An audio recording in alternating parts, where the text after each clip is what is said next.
Good morning from New York. I'd like to thank all the big Lennox, first of all, my favorite distro. And I would like to thank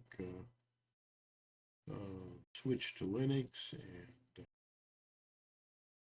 DistroTube and all the other great creators out there that allow us to not only appreciate their work, but their philosophy.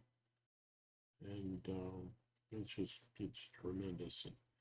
Um, Inner mind communication is open source. Do with it what you want. Here it is. Nothing hiding behind the curtain. You know, improve it if you can, and make it donation based. Possible. So people can afford it. You know, that was a big driving force for me.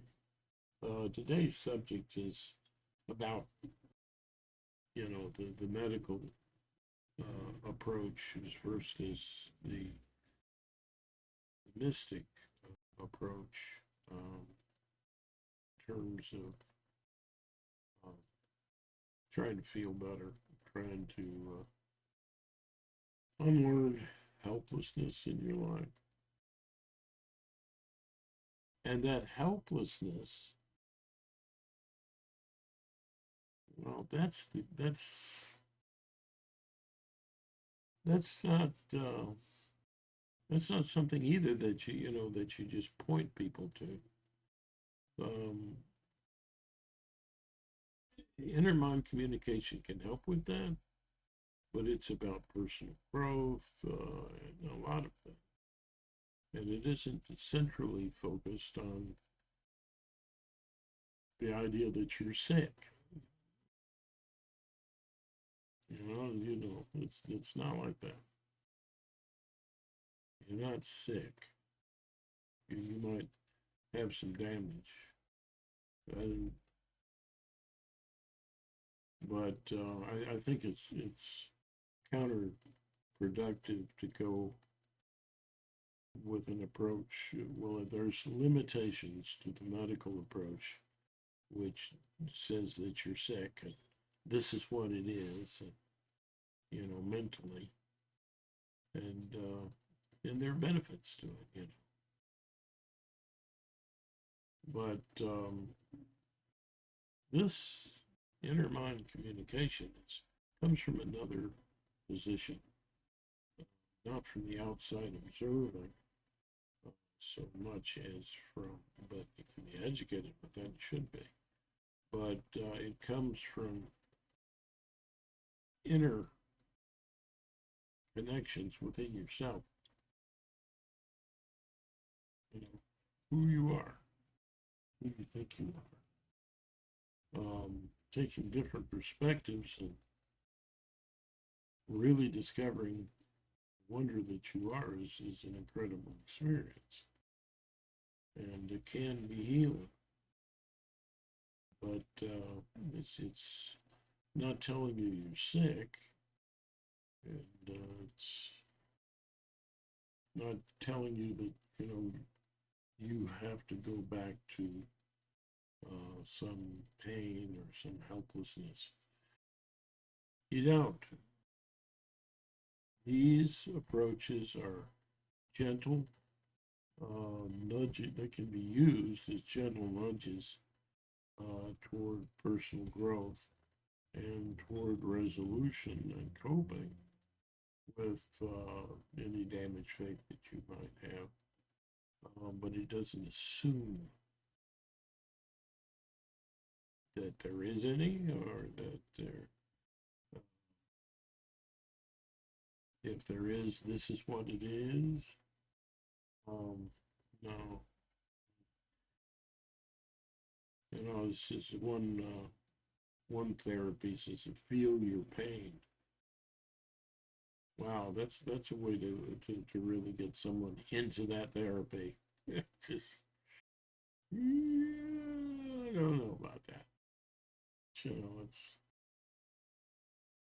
yeah. But this works, and it works on a very deep level. It can, and it can be used by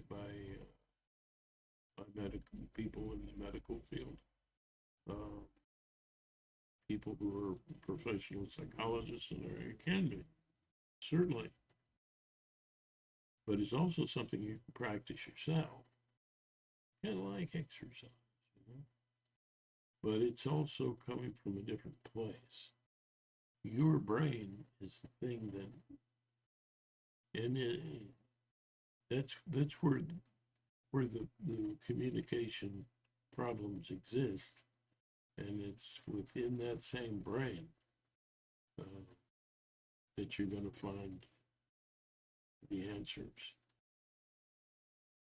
You know, the answers to, for instance, why you chase after symbols of need instead of a real thing. What caused you to do what you did? Um, and only your brain, your experience can tell you that. Nobody outside knows for sure.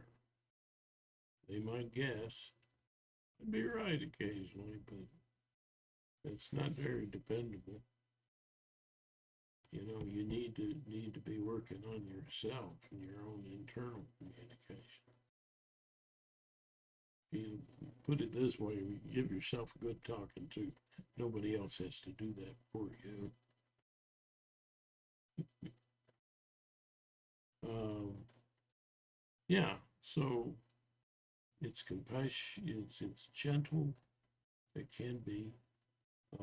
It's not negative focused. It's not positive. No, it's not airy fairy kind of positive either.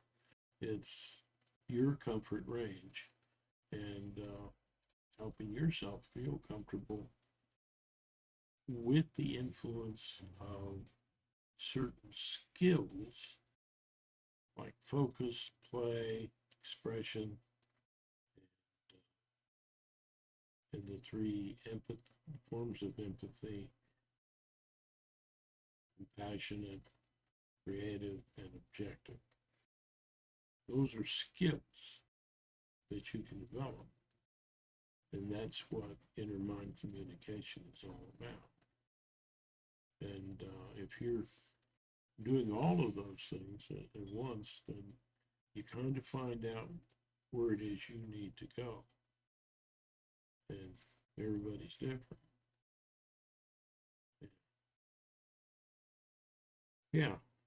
And if the fluff falls away, automatically, this is the basic theory of inner communication, is that if you look at things from enough different perspectives, then the unnecessary falls away. And that leads to insights. And it also leads to reliving times of when you were helpless, so that you can unlearn it. You can get perspective on it. You can undo the helplessness. Now,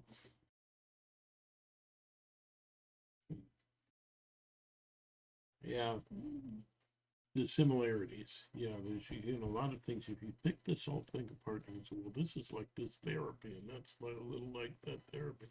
Yeah, that's true. But the focus is different, and the way it's put together is different. All of these six practices that are part and partial with inner mind communication, they're they're there to use according to your needs, and and also the goal is to be able to do to develop all those skills. In other words, you can work out this arm or you can work out this arm. Why don't you work out both of them? And a lot of effective therapies out there. Yeah, most efficient and effective psychologists, I believe, are eclectic. They take several approaches and try to tailor it to the individual. Well, you can tailor it to yourself with your mind patient. You can touch these different areas. Can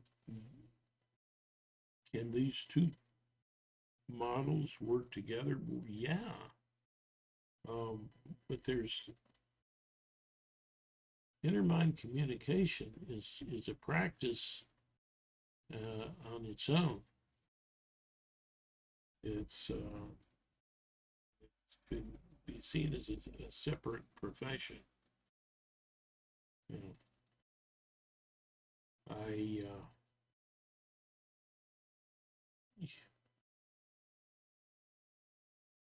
this was inspired by mystic sorts of experiences initially. That's no big deal. I mean, you know, like a lot of science discoveries came from the guy having a dream. Yeah, one discovery had to do with a snake biting its own tail, and enlightened the guy, and he came up with this amazing theory. And I can't remember what that theory was. Somebody out there knows. Put it in the comments.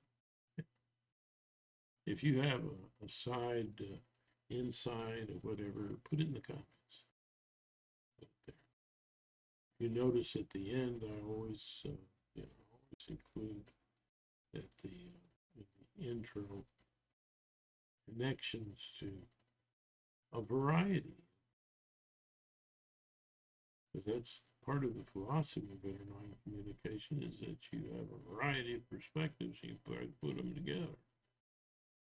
Right? And so looking at somebody who would probably think that intermind communication is terrible or not good, their voice should be heard. Why not? And I love Linux. I always say that because they're open source and their philosophy is wonderful. They have a lot of it can be donation based, but even if they're selling it, the code is free and open for anybody to improve. And so that's the way intermind communication should go, in my opinion.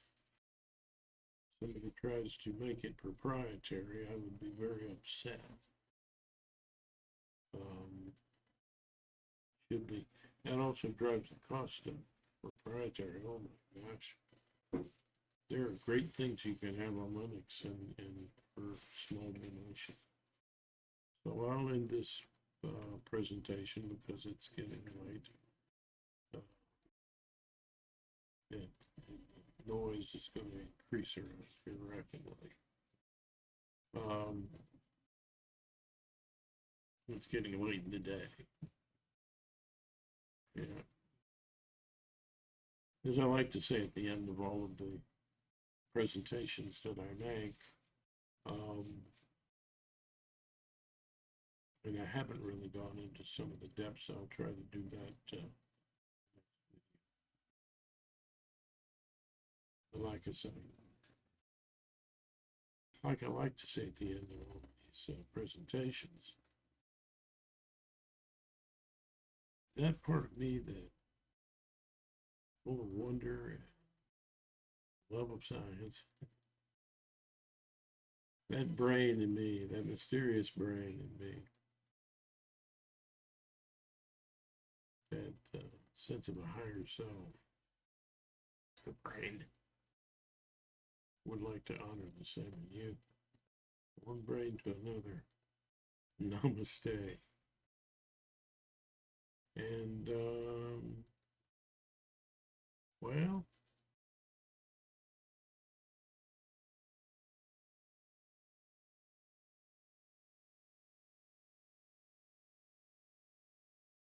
have a good evening, good day, depending on where you are in the globe. Have a good one, y'all.